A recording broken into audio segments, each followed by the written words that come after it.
Albert Einstein. Hoje ele acordou extremamente animado, disposto e naturalmente ansioso por retornar a Brasília e a sua casa. Ele está seguindo para o aeroporto neste momento. Acabei de conversar com ele, acompanhado da primeira-dama, a senhora Michele Bolsonaro, e de integrantes de sua equipe técnica. Ao desembarcar aqui na capital federal, o presidente seguirá para o Palácio da Alvorada, sua residência oficial. Até o momento, não há previsão de compromissos hoje à tarde. Eu farei a leitura do boletim final expedido pelo Hospital Albert Einstein. É um boletim um pouco mais longo, onde nós discorreremos de uma forma sistematizada e quase que dia a dia os eventos que aconteceram com o presidente e as ações realizadas pela excepcional equipe do Hospital Albert Einstein. São Paulo, 13 de fevereiro de 2019. O excelentíssimo presidente da República, Jair Bolsonaro, permaneceu internado no Hospital Israelita Albert Einstein entre os dias 27 de janeiro e 13 de fevereiro.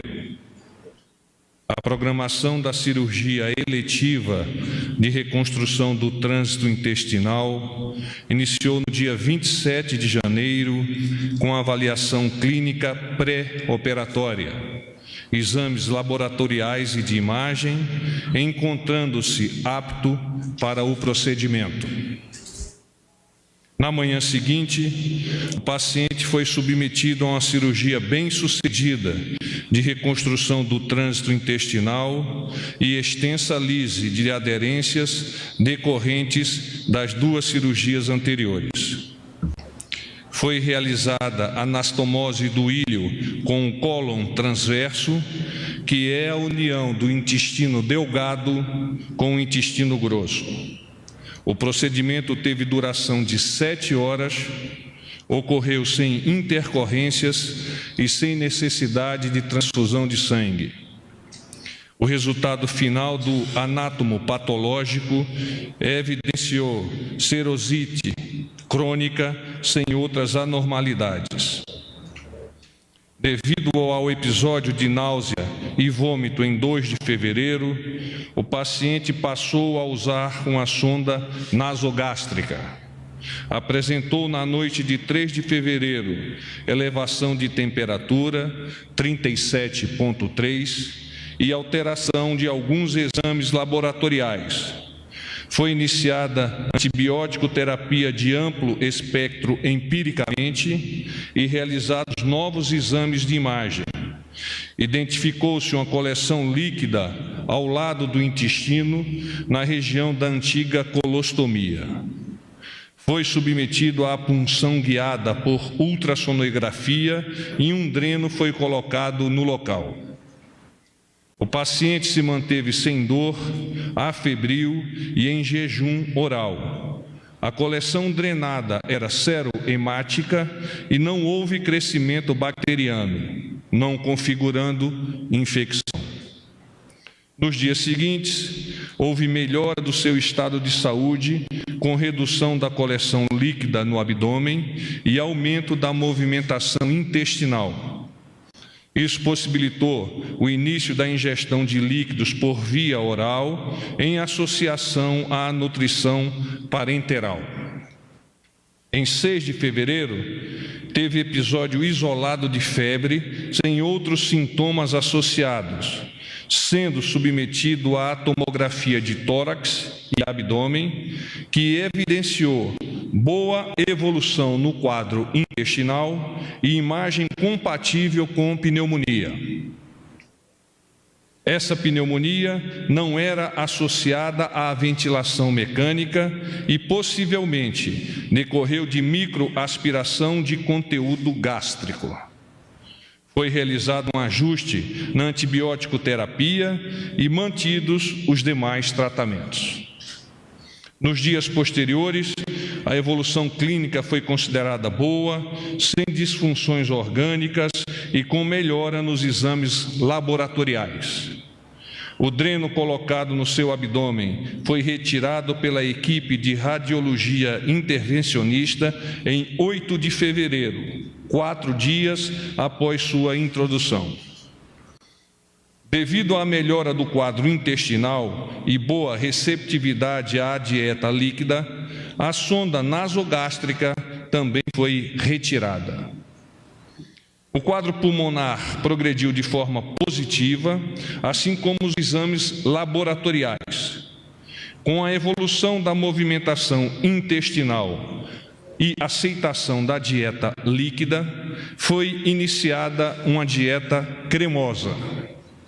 A nutrição parenteral foi sendo reduzida gradativamente até sua suspensão em 11 de fevereiro, quando foi iniciada uma dieta leve e mantido o suplemento nutricional.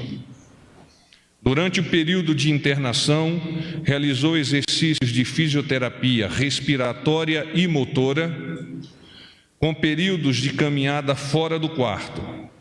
Medidas de prevenção de trombose venosa também foram adotadas. Recebeu alta nesta manhã com quadro pulmonar normalizado, sem dor, afebril, com função intestinal restabelecida e dieta leve por via oral. Assinam o boletim o Dr. Antônio Luiz Macedo, cirurgião e médico titular, o Dr. Leandro Etienique, cardiologista, Dr. Luiz Fernando Aranha, infectologista, doutora Carmen Silvia Valente Barbas, pneumologista, Dr. Celso Cuquier, nutrólogo, e o Dr. Miguel Sendoroglo, diretor superintendente do Hospital Israelita Albert Einstein.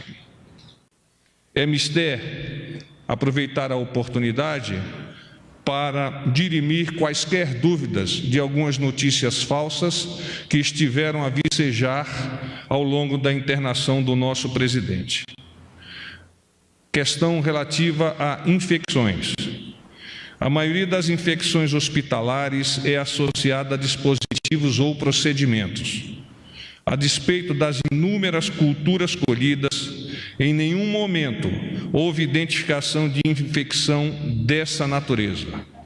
A pneumonia decorreu, muito provavelmente, de aspiração de conteúdo gástrico, condição que pode ocorrer em situações de pós-operatório com ilho paralítico prolongado. Questões referentes à fístula.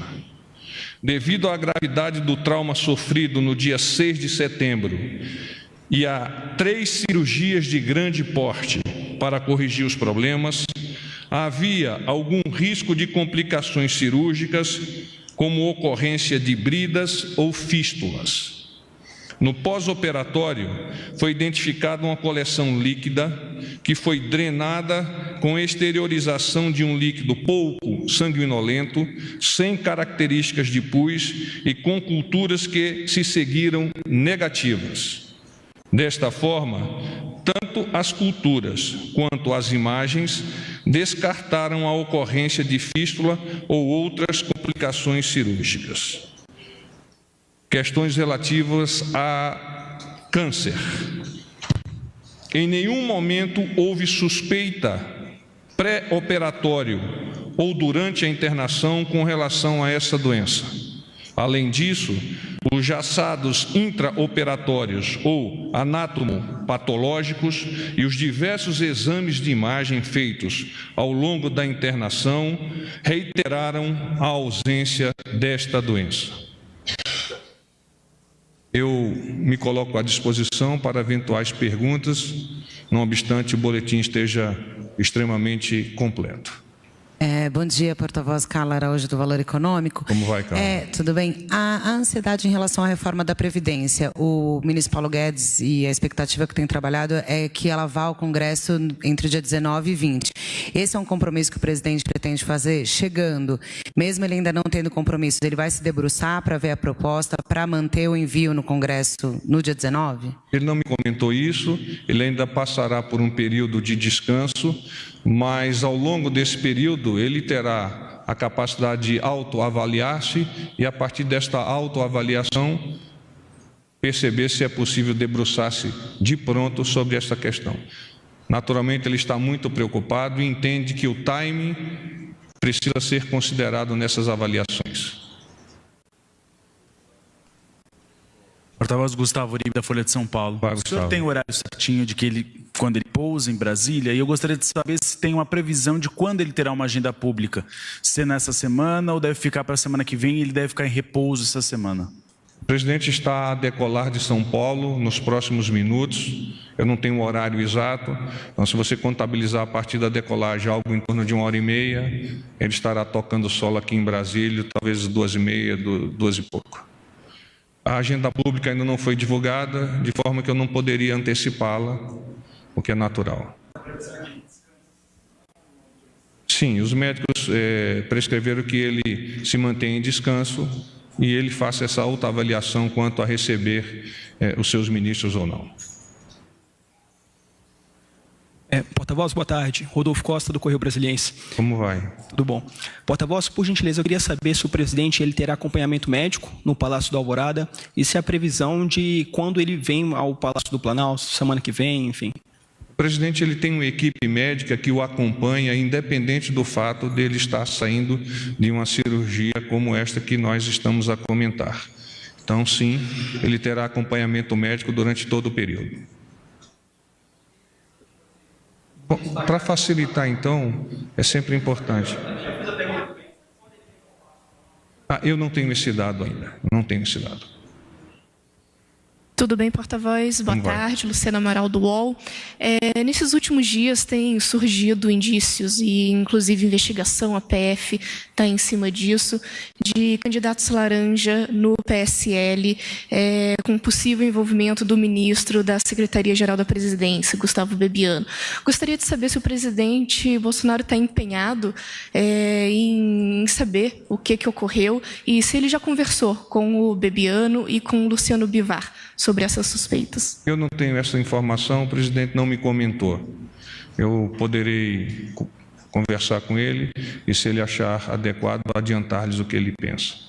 Oi, porta-voz, sou a Jussara Soares, o repórter do Globo.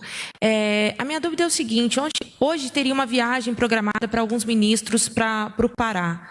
E, segundo informações desses ministros, a viagem foi cancelada a pedido do presidente. Foi isso de fato que ocorreu? O presidente, chegando aqui em Brasília, ele já quer encontrar esses ministros? O que de fato ocorreu para essa viagem ser cancelada e se de fato realmente foi a pedido do presidente? Eu desconheço a informação de que o presidente tenha solicitado o cancelamento da viagem. Com relação a reuniões com os ministros, como eu disse, ele terá a possibilidade de autoavaliar-se e, a partir desta autoavaliação, decidir se isso será possível. Porta-voz, tudo bem? Thalita Fernandes, da Folha de São Paulo. Tem previsão do presidente manter aquelas agendas de viagens ao exterior para Israel, Estados Unidos? Tinha uma previsão de que ele pudesse ir em março, em abril. Isso muda depois do processo operatório? Está previsto? O presidente, melhor falando, a equipe que planeja essas viagens está mantendo o planejamento a depender da questão apenas temporal. Quando? Mas as viagens elas estão planejadas e ocorrerão. Eu não tenho como te adiantar isso, porque naturalmente, ademais da necessidade de avaliar a possibilidade do presidente, que é ótima nesse momento, é também o estabelecimento de uma agenda conjunta com os países que ele terá a oportunidade de visitar. Uma última. Perdão, só sobre a saúde do presidente, ele vai ser acompanhado por enfermeiro, por técnicos, auxiliares de enfermagem de algum tipo, aqui em Brasília ainda, durante esse pós-operatório? O presidente ele possui uma equipe de médicos, enfermeiros, fisioterapeutas que o acompanham, independente, como eu disse já, dessa questão da cirurgia. Então, sim, ele será acompanhado.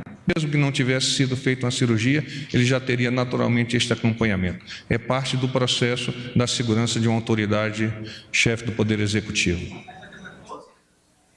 Microfone, por favor.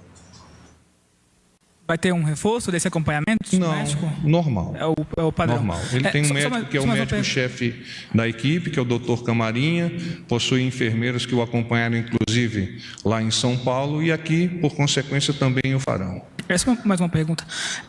Foi falado que depois que ele recebesse a alta do hospital, ele decidiria sobre o líder do governo no Senado. Ele realmente já decidiu sobre isso? Não me comentou. Não me comentou ainda. Ok. Gente, muito obrigado. Paz e bem.